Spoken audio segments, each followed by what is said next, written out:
नमस्कार दोस्तों, मेरा नाम अंकित है और मैं हूं आपका स्टोरी टेलर।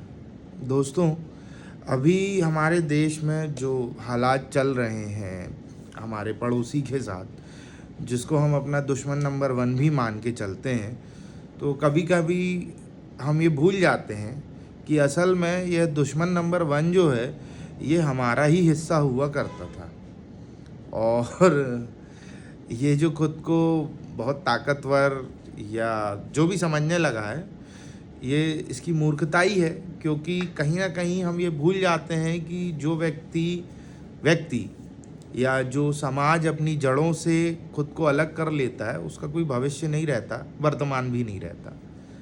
तो खैर, अब ये अपने पड़ोसी पाकिस्तान का क्या होगा या बांग्लादेश का क्या होगा, जो जो भी वो कर रहे हैं धर्म के नाम पे या जिस भी चीज़ पे इन लोगों का जोर है, तो ये तो समय ही बताएगा। खैर, एक अच्छी स्टोरी है, पढ़ी थी मैंने, कभी कब पढ़ी थी याद नहीं है, कि एक बार क्या हुआ। एक संत थे, महात्मा जी थे।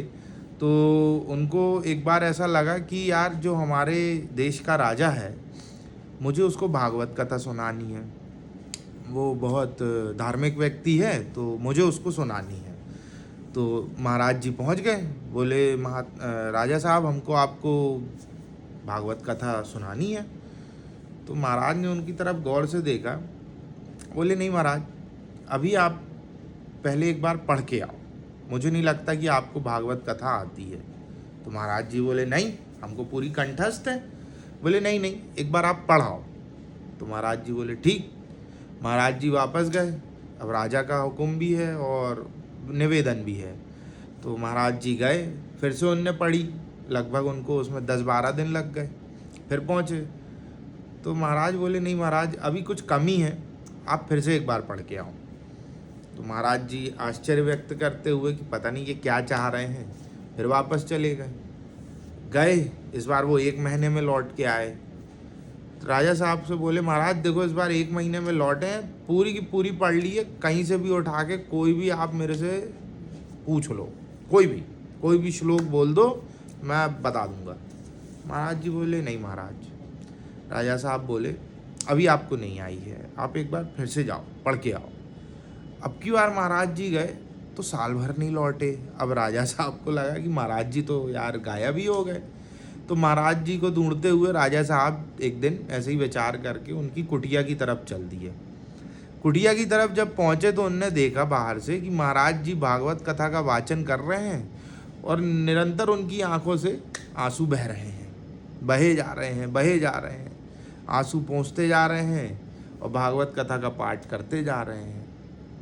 बस राजा साहब पहुंच गए, बोले महाराज अब भागवत कथा आपको आ गई, अब आप हमको सुना दो चल के। तो महाराज बोले नहीं बेटे, अब हम वहाँ नहीं जा पाएंगे, अब तो हमको यहीं रहना है। महाराज जी बोले अब हमसे ये मोह माया वाला वो नहीं हो पाएगा। तो राजा साहब बोले बस महाराज, अब कृपा कर दो और अब हमको सुना दो आप। कहानी छोटी सी है, इसमें जो बहुत ही ज़्यादा ज़रूरी बात है, जो मुझे पर्सनली समझ में आती है और जिसको खास करके अभी हफ्ते 10 दिन से मैं अपने ऊपर भी अप्लाई कर रहा हूँ।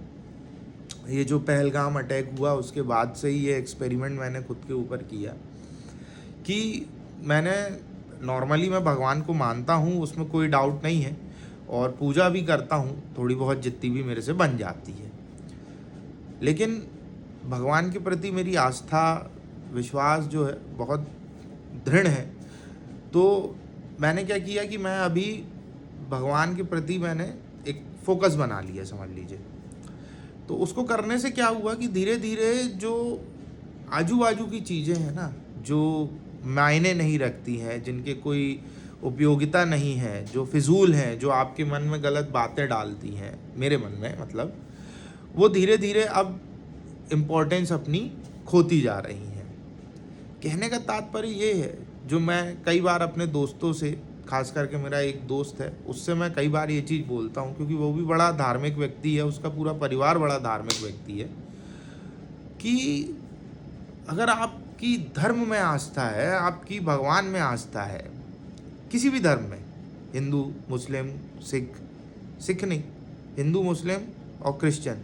सिख इसलिए नहीं बोला क्योंकि सिख हिंदू ही है, ये मेरा मानना है, मेरा विश्वास है, ठीक है ना। अब हो सकता कोई इसमें बुरा मान जाए तो भाई माफ़ करना, मारने पीटने मत चले आना, लेकिन सिख हिंदू एक ही हैं, जैन सिख हिंदू जैन सब एक ही हैं, ठीक है ना। खैर, तो जो मैं बोल रहा था कि जिस भी भगवान पे आप विश्वास करते हैं, जिस भी धर्म में आपकी आस्था है, अगर आप वाकई में उस धर्म के मर्म को जानते हैं, उसके क्रक्स को जानते हैं, तो विश्वास करिए कि आपके मन में कभी किसी दूसरे के लिए कोई गलत विचार तो नहीं आएगा, बिल्कुल नहीं आएगा। आप कोशिश भी कर लोगे ना, अगर आप धार्मिक बन गए, देखिए धार्मिक होने में, आध्यात्मिक होने में और दिखावा करने में बहुत अंतर है। अगर आप अध्यात्म में, धर्म में आस्था रखते हैं तो आप में हर जगह प्रभु की सत्ता देखने की आदत जो है वो विकसित हो जाएगी, और जहाँ आपके अंदर ऊपर वाले की सत्ता देखने की आदत विकसित हो गई तो जिसके प्रति आपके अंदर आस्था है, क्या कोई अपने घर को स्वयं नुकसान पहुंचाता है? नहीं पहुंचाता। क्या कोई स्वयं अपने भाई बहनों को नुकसान पहुंचाता है जानते हुए? नहीं पहुंचाता। क्यों?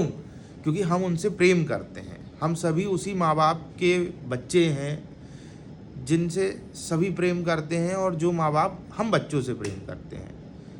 तो अगर आपकी वाकई में धर्म में आस्था होगी, जिस भी धर्म के हो, आप मान के चलो, आप कभी किसी दूसरे को, चाहे वो किसी भी धर्म का हो, आपके धर्म में उसकी विश्वास हो, आस्था हो, नहीं हो, कोई फर्क नहीं पड़ता, आप कभी किसी दूसरे के ऊपर किसी प्रकार का विरोध दर्ज नहीं कर पाओगे, कभी किसी से बुरा नहीं मानोगे, तकलीफ नहीं दे पाओगे।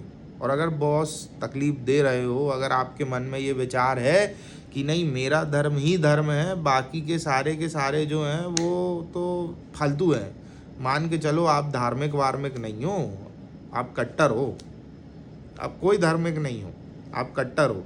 अगर आपको ऐसा लगता है कि आप धार्मिक हो और दूसरे का धर्म फिजूल है, तो भाई साहब आपको इलाज की ज़रूरत है और फैक्ट चेक करने की ज़रूरत है, जो कि आजकल बहुत इम्पोर्टेंट हो गया है।